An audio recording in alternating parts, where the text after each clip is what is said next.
মাংস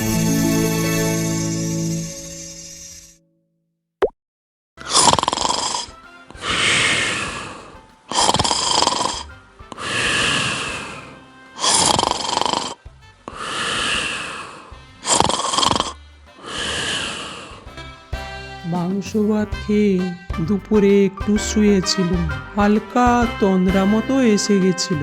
হঠাৎ মনে হলো কাছেই কারা ফিসফিস করছে। চোখ না খুলে কান খাড়া করলুম।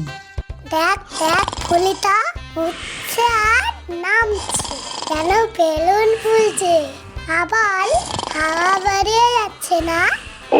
হ্যাঁ, কি করে হাওয়া যাচ্ছে বলতো?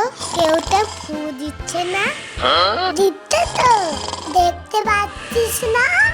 নাক দিয়ে মুখ দিয়ে ফসফস করে হাওয়া দিচ্ছে, ওটাকেই নিঃশ্বাস বলে। মাম্মাম বলেছে নিঃশ্বাস না হাদা, নিঃশ্বাস। একটা সেটপিন আনতো। কেন? সেটপিন কি হবে? ফুট করে সব হাওয়া বের করে দেব। না, যদি রক্ত বেরিয়ে যায় মা খুব মারবে।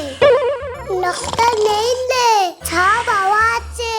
আর না না, আমি পারবো না, তুই আন।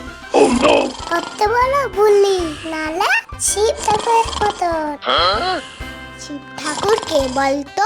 মা কালীর মাম্মাম বলেছে মা কালী শিব ঠাকুরের বুকের উপর দাঁড়িয়ে এতখানি জিভ বের করে সবাইকে দেখায়।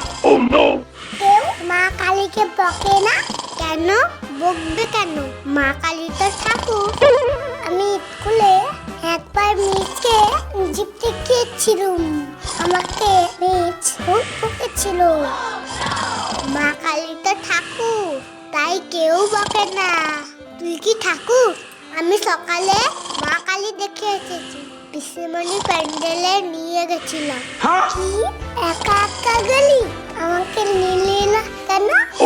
তুই তখন বাবার সাথে টিভি দেখছিলিস, তোকে রাত্রিরে নিয়ে যাবে, তখন দেখবি।